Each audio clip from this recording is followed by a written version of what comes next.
This is a season when our thoughts turn to celebrations with our friends and families. In the midst of this festive period, J'ai tout de suite compris que cette lettre était sans précédent. Dès les premières secondes, une question troublante m'a taraudé: que se passe-t-il lorsque le pouvoir n'est pas contesté mais simplement documenté? La réponse fut accablante. J'ai vu un simple document inattendu anéantir l'évidence de la stabilité et bouleverser brutalement l'équilibre des pouvoirs au sein du palais. Non par des menaces, non par l'émotion, mais par des preuves. Des preuves qui ne suscitent pas de débat, mais qui entraînent des conséquences. J'étais plongé dans mes pensées au moment où l'enveloppe s'est ouverte, non pas comme simple spectatrice d'une sensation, mais comme quelqu'un qui comprend comment les institutions réagissent lorsque les procédures les submergent. Le silence qui a suivi n'était pas un vide, c'était un temps d'assimilation. C'était le genre de silence qui survient lorsqu'on réalise que les options se sont réduites à des choix douloureux. J'ai compris que le poids de la responsabilité ne peut être compensé ni par les titres, ni par l'histoire. Le pouvoir est-je appris une fois de plus et conditionnel tant que d'autres maintiennent ces conditions. Ce qui m'a frappé, c'est la nature du message. Il ne s'agissait ni d'une accusation personnelle ni d'une attaque politique. C'était une notification institutionnelle soigneusement rédigée et dénuée de tout sentimentalisme. C'est précisément ce qui explique son efficacité. J'ai compris que ce genre de lettre n'a pas pour but de persuader mais d'informer de ce qui a déjà été décidé. Son contenu n'a pas ouvert de voie, il en a fermé une. Le moment choisi n'était pas non plus fortuit. Il arrive que d'anciens accords retrouvent leur pertinence non pas parce qu'ils sont nouveaux, mais parce que les circonstances ont changé. J'ai constaté que mon attention se déplaçait des individus vers les mécanismes.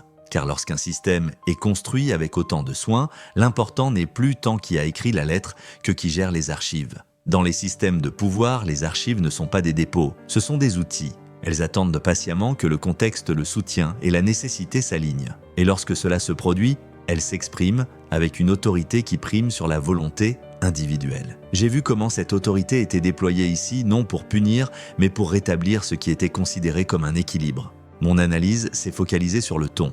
Aucune place n'était laissée à l'interprétation, aucune possibilité de réfutation. Ces caractéristiques des décisions ayant déjà subi de multiples procédures. Chaque mot semblait être scruté à la loupe pour vérifier sa validité juridique, son adéquation au précédent et sa stabilité administrative. J'ai compris qu'il ne s'agissait pas de savoir si quelqu'un avait raison, mais si les conditions avaient été remplies. Et ces conditions, une fois établies, suivent leur propre cours. Dans cette première partie, il est important de souligner combien une telle lettre est perturbatrice pour une personne qui pensait que l'acceptation était définitive. L'acceptation est rarement définitive lorsqu'elle résulte d'un compromis. Elle est alors révocable selon les comportements, le moment et le contexte.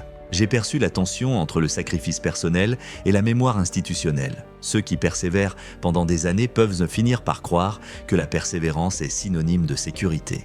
Mais les institutions raisonnent autrement. Elles valorisent la constance tant qu'elle sert leurs intérêts.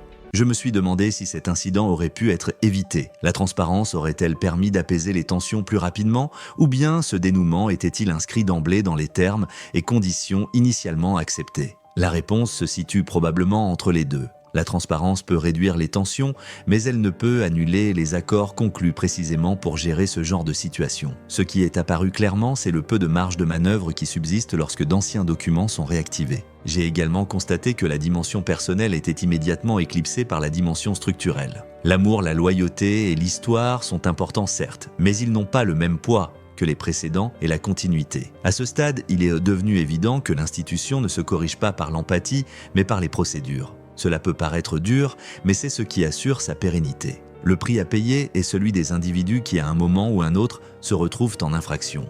Cette introduction donne le ton à la suite. Non pas que le drame exige du sensationnalisme, mais parce que la réflexion requiert de la clarté. La lettre n'était pas un début, mais un tournant. Elle a révélé ce qui était resté longtemps sous-jacent. Le pouvoir n'est pas exercé uniquement par ceux qui gouvernent ouvertement, mais aussi par ceux qui préservent les accords passés. Et au moment opportun, cette préservation peut tout changer. Je terminerai cette section par une question ouverte qui sous-tend le reste du récit: si l'acceptation est toujours conditionnelle, à quel point le pouvoir est-il jamais sûr? Et qui, en fin de compte, surveille les surveillants?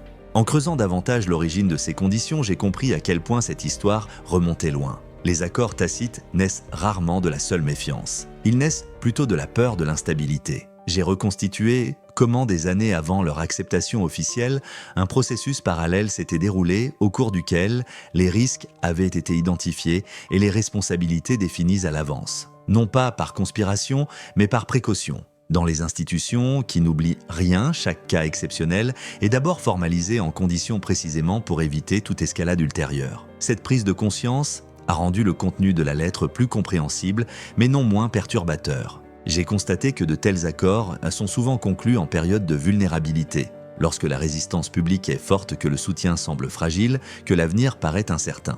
Alors le réflexe est d'acheter de la certitude par des restrictions qui paraissent acceptables tant qu'elles restent abstraites, mais qui deviennent contraignantes dès qu'elles sont appliquées concrètement. Dans ce cas précis, les conditions n'étaient pas conçues comme une punition, mais comme des garde-fous. Sauf que ces garde-fous ressemblent à des murs lorsqu'on s'y heurte. Ce qui m'a intrigué, c'est l'asymétrie des connaissances. Ceux qui négocient au nom d'une institution le font avec perspective et recul. Ceux qui donnent leur accord le font souvent par nécessité et par choix. Cette différence détermine la façon dont les accords sont perçus ultérieurement. Je me suis demandé si l'information complète était jamais réellement disponible. Non pas juridiquement, mais concrètement. Les gens savaient-ils ce que signifiait « révocable » en pratique? Et si oui, quel poids cette connaissance pesait-elle face à la promesse de reconnaissance? Mon analyse a révélé que ces conditions sont généralement suffisamment vagues pour préserver la flexibilité, tout en étant suffisamment précises pour justifier leur application. Ce n'est pas un hasard. C'est précisément cet équilibre qui protège les institutions. Des termes comme « excès », problématique politique et stabilité institutionnelle laissent place à l'interprétation selon l'évolution du contexte. Aujourd'hui, ils sont théoriques, demain, ils deviennent opérationnels. La lettre montrait que ce moment était arrivé. J'ai remarqué que le passé n'était pas réécrit ici, mais réactivé. Les vieux documents n'étaient pas rouverts pour être discutés, mais pour en assumer les conséquences. Cette distinction est cruciale. Quiconque pense que l'histoire n'était que symbolique sous-estime le pouvoir des archives. Elles ne sont pas mortes, elles sont endormies. Et lorsqu'elles s'éveillent, elles le font sans émotion. C'est peut-être là leur plus grande force et leur plus grande cruauté. Mon commentaire personnel s'impose, je comprends la logique institutionnelle, mais je perçois aussi le coût humain. Les accords conclus à une autre étape de la vie pèsent plus lourd par la suite. Ce qui semblait un prix raisonnable à l'époque est perçu plus tard comme un piège. Pourtant, cela ne remet pas en cause leur validité. Dans les systèmes qui reposent sur la continuité, la cohérence prime sur la compassion.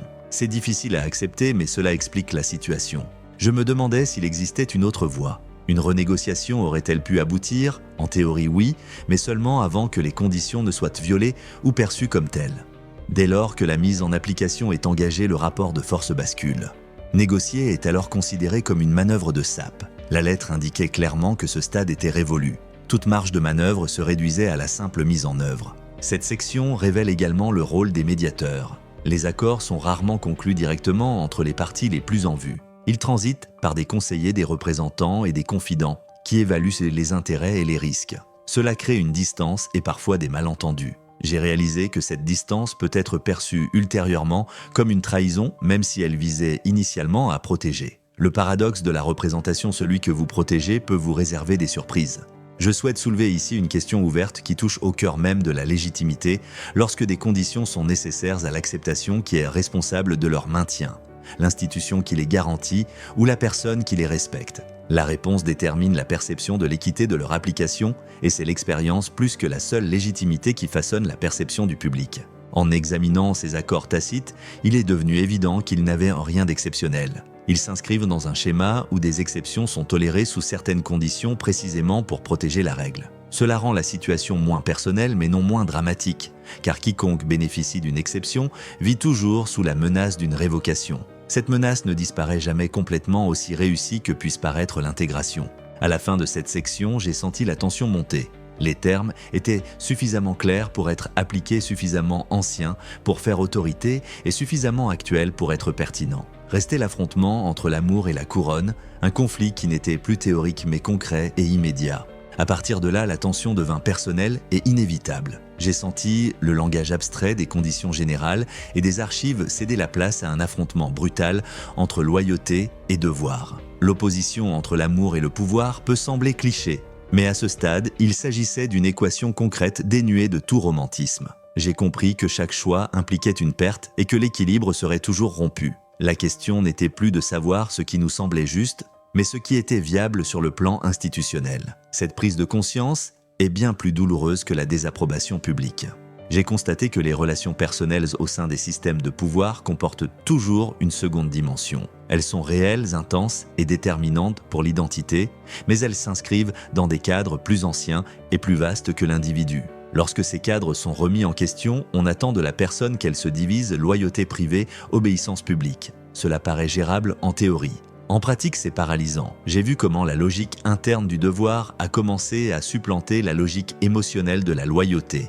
Non pas parce qu'elle était moins importante, mais parce que les conséquences de son mépris étaient devenues trop lourdes. Ce qui m'a le plus frappé, c'est la solitude qui caractérise la prise de décision à ce niveau. Les conseillers peuvent esquisser des options, les avocats identifier les risques, mais en fin de compte, c'est à chacun d'en assumer les conséquences. J'imaginais chaque souvenir, chaque victoire partagée, chaque épreuve surmontée et soudainement réévaluée. Non pas pour en saisir le sens, mais pour en évaluer le risque. C'est là toute la brutalité du pouvoir, il réduit l'individu à de simples variables dans une équation de stabilité. J'ai commencé à comprendre pourquoi la procrastination est si tentante. Procrastiner n'est pas de la lâcheté. C'est une tentative de gagner du temps pour une issue qui n'existe peut-être pas. Mais le temps n'est pas un facteur neutre. Dans ce cas précis, il a joué contre la guérison. Chaque jour d'inaction rendait l'intervention suivante plus douloureuse et plus visible. J'ai compris que la pression n'était pas seulement extérieure, mais qu'elle montait aussi intérieurement la conscience, que l'inaction est également une décision et souvent la pire.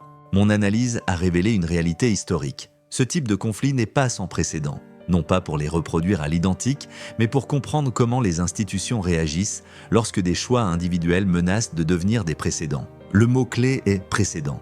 Il ne s'agit pas de cette situation particulière, mais du message qu'elle véhicule. Ce qui est permis peut se répéter. Ce qui est toléré devient la norme. Et les normes façonnent l'avenir du système. Cette constatation rend les exceptions individuelles pratiquement impossibles. Je me suis demandé si l'amour pouvait même triompher ici. La réponse sincère était douloureuse. L'amour peut triompher dans les histoires, mais rarement dans des structures qui reposent sur la cohérence. Cela ne signifie pas que l'amour est vain. Cela signifie qu'il a besoin d'un autre contexte pour s'épanouir. Dans celui-ci, il est devenu un risque qu'il fallait gérer. C'est une conclusion amère mais réaliste. J'ai également constaté combien l'image publique peut être trompeuse. De l'extérieur, le pouvoir semble offrir une liberté de choix illimitée. De l'intérieur, c'est tout le contraire. Plus on occupe une position élevée, plus la marge de manœuvre est réduite. Chaque décision est envisagée sous l'angle de ses conséquences pour l'ensemble. Il ne s'agit pas d'un complot, mais d'une logique systémique. J'ai ressenti ici comment cette logique prévalait non par froideur, mais par instinct de survie. Un autre aspect qui me préoccupait était la confiance. La confiance mutuelle, mais aussi la confiance dans le système. Lorsque le système intervient, cela ressemble à une méfiance envers le jugement individuel. Or, le système repose précisément sur l'idée que les jugements individuels sont faillibles. Cette tension est fondamentale et insoluble. On peut l'atténuer, mais on ne peut l'éliminer. Dans ce cas précis, elle est devenue visible et douloureusement concrète. Je souhaite poser ici une question ouverte qui va droit au but. Si le devoir l'emporte toujours sur l'amour, dans les institutions censées garantir la stabilité, comment le pouvoir peut-il encore être humain? La réponse n'est pas simple. Peut-être l'humanité réside-t-elle moins dans le résultat que dans la manière dont le choix est soutenu et mis en œuvre. Mais même cette perspective n'offre qu'une maigre consolation. Au terme de cette section, il est devenu évident que l'étape suivante ne relevait pas du ressenti mais de la mise en œuvre. Les décisions devaient se traduire par des actions discrètes, juridiquement irréprochables et administrativement efficaces. Il ne s'agissait pas d'une intervention majeure mais de nombreuses petites actions. C'était le passage du dilemme moral à la réalité opérationnelle. Et c'est précisément là, dans cette mise en œuvre silencieuse, que le pouvoir est devenu le plus tangible pour ceux qui l'ont expérimenté. Cette section fait le lien avec la suivante, comment exercer une influence sans confrontation publique et comment la bureaucratie devient le langage dans lequel la perte est exprimée sans jamais prononcer le mot. Dès que la décision fut prise en interne, tout bascula vers la mise en œuvre. Non pas vers une plateforme ni vers une déclaration, mais vers la force silencieuse des procédures. J'ai constaté que la bureaucratie n'était pas un simple élément secondaire, mais bien le principal mécanisme. Quiconque pense que le pouvoir se manifeste toujours par de grands gestes se trompe sur son véritable lieu d'action, les agendas, les autorisations, les flux d'informations et les accès. Le déclin de l'influence ne s'est pas produit par une annonce mais par une réorganisation. Non pas par la confrontation, mais par une redistribution. J'ai constaté que chaque étape se justifiait individuellement. Aucune décision ne paraissait excessive sur le papier. Un planning était modifié pour des raisons logistiques. Une réunion était reportée par souci d'efficacité. Une séance d'information était réservée aux participants concernés. Ensemble, ces choix formaient un schéma qui ne devenait évident qu'à la lumière de la comparaison. C'est là toute l'élégance et la dureté du pouvoir bureaucratique. Il ne laisse pas de traces visibles, mais il modifie les mentalités. La question qui me préoccupait n'était pas de savoir si c'était intentionnel, mais plutôt à quel point cela devenait inévitable une fois la décision prise. À ce stade, j'ai compris que l'influence disparaît rarement par rejet. Elle disparaît par obsolescence. Quand l'information ne vous parvient plus, quand les décisions sont prises ailleurs, quand votre présence n'a plus d'importance, alors le pouvoir a déjà basculé.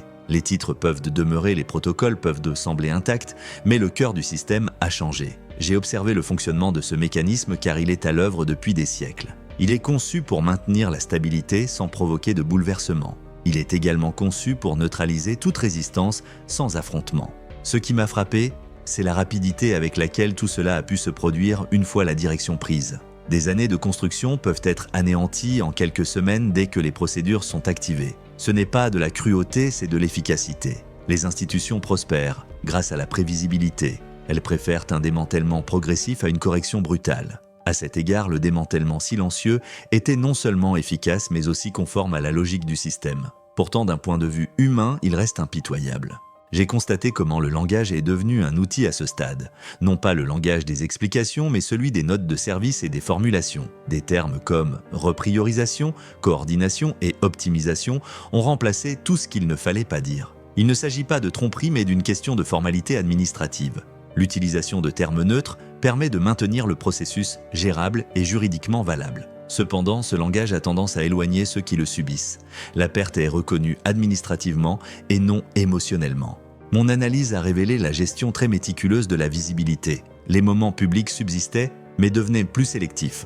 La présence se faisait cérémonielle, dénuée de substance. Le message était subtil mais clair. Pour ceux qui savaient où regarder, on voit toujours quelqu'un, mais on ne l'entend plus. Je me suis demandé combien de personnes s'en aperçoivent réellement. Probablement très peu. Et c'est précisément pour cela que ça marche. Un pouvoir invisible suscite moins de résistance. J'ai aussi réfléchi au rôle de la loyauté dans cette phase. La loyauté est mise à l'épreuve lorsque l'influence disparaît, qui reste fidèle quand il n'y a plus rien à gagner. Dans les milieux bureaucratiques, les loyautés se déplacent rapidement vers les lieux de prise de décision. Ce n'est pas de la trahison, c'est de la survie. J'ai vu comment les réseaux se sont réorientés, comment les canaux informels se sont taris, comment l'accès a été réalloué. Tout cela sans le moindre conflit public.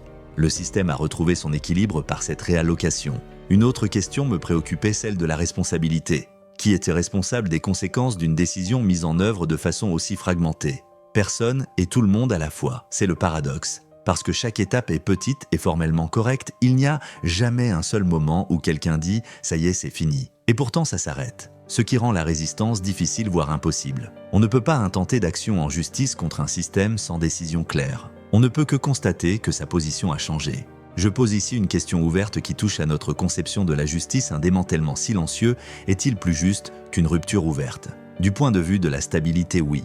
Du point de vue de l'humanité, c'est discutable. L'un épargne le système, l'autre reconnaît la perte. Dans ce cas précis, le système a fait son propre choix. C'est compréhensible, mais cela laisse une empreinte de souffrance inexprimée. Et la souffrance inexprimée finit toujours par s'exprimer tôt ou tard.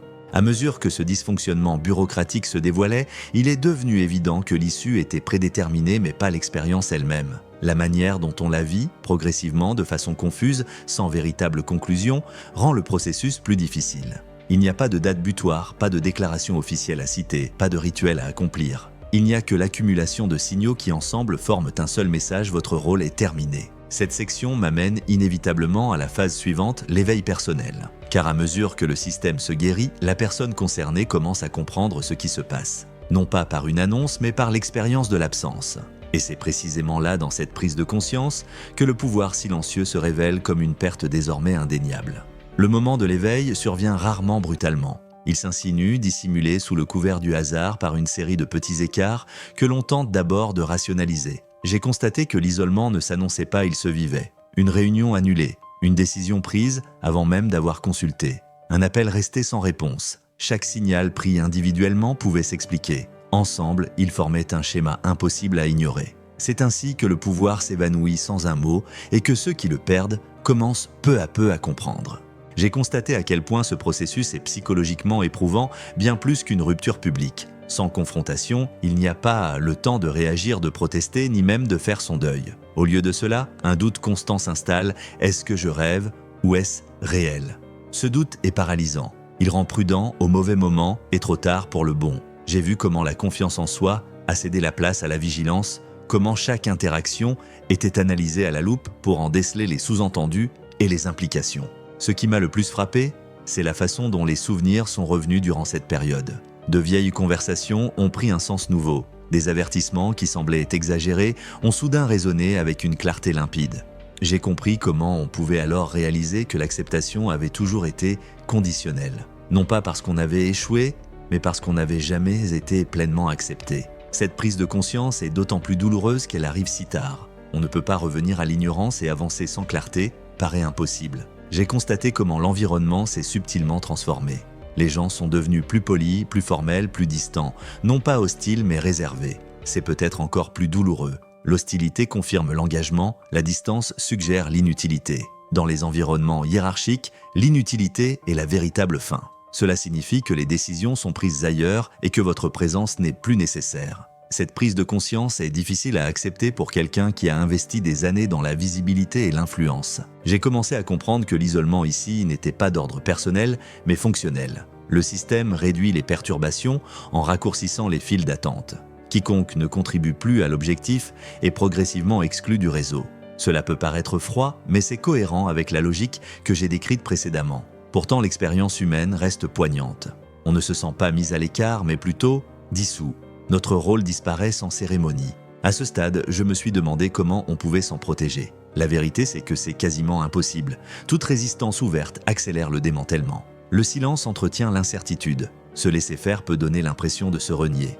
Il n'y a pas de solution idéale. C'est précisément pour cela que cette méthode est si efficace. Elle minimise les risques pour le système et permet de maîtriser au maximum le rythme du processus. Pour la personne concernée, il ne reste plus que l'adaptation ou la rupture avec toutes les conséquences que cela implique. J'ai aussi constaté à quel point l'identité est mise à rude épreuve. Quand votre rôle disparaît, une partie de ce que vous pensiez être disparaît aussi. C'est particulièrement vrai dans les milieux où position et identité sont étroitement liées. La perte n'est pas seulement extérieure mais aussi intérieure. Il faut se redéfinir sans le cadre de référence qui vous a soutenu pendant des années. Ce processus est douloureux et déroutant et le manque de reconnaissance le rend encore plus difficile.